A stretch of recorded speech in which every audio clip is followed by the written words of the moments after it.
Hello Les, Richard here. Welcome to the Persona Studio One forum. I hope you're doing very well. As you can probably tell by the bottom right of my clock here, it's coming up to 9:30 in the UK. I've got your question in front of me here, which basically reads, feels like a silly question, but hey, here goes. Song A, the plugin's on the right. Song B, the plugins are on the top. You've given two images. How do I change Song A to look like Song B? Tried all sorts of things.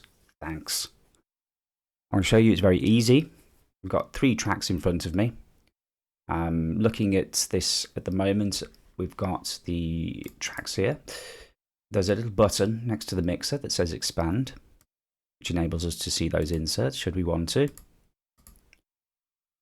And the way that we would change the view is we'd move over to the left-hand side of the mixer. There's 2 buttons, one which says small, large, one which says narrow and normal. So if we click on the small and large, that gives us a taller menu, or taller mixer rather, and enables us to see the inserts above.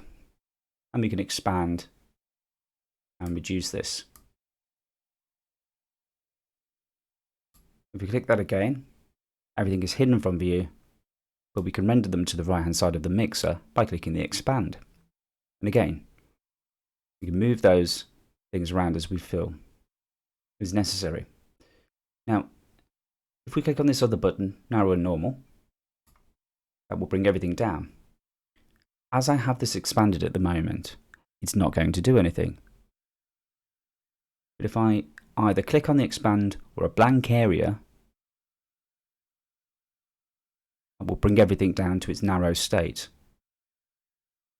And this can be particularly useful if you're really wanting to hone on getting the balance right with your faders for each of the tracks that you're using. Likewise, if we go to narrow and normal, very useful if you're working on many tracks within your workflow. And we have lots of different variations, different ways that we can use the mixer. And this is one of the nice things about Studio One compared to many DAWs out there, which are all fantastic, by the way. But this gives you different ways to approach your work from. Now, there was a question on there, or rather a conjecture, about the number of EQs that you were demonstrating in the images. And I don't know if these are your images or images that you've taken from elsewhere on the internet. And that's absolutely fine. It's totally acceptable to use more than one EQ. And in many instances, you may wish to use, let's just say, 10 EQs. They are, at the end of the day, just filters. And there are going to be scenarios where you need to use more than one EQ, so go nuts.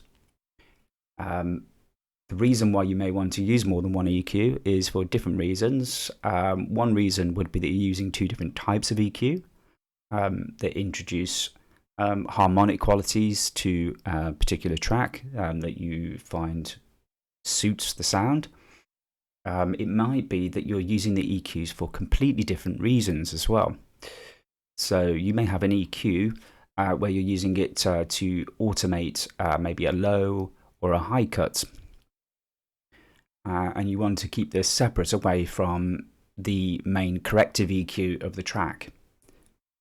The other way for doing it as well is for revisions. Whatever the reason be, use as many EQs as you feel that you need to. I hope this will help you with improving your workflow a little bit. And if you have any questions, just reply back and I'll be happy to answer. Have a lovely day, morning, evening, night, wherever you are. And I'll catch you around.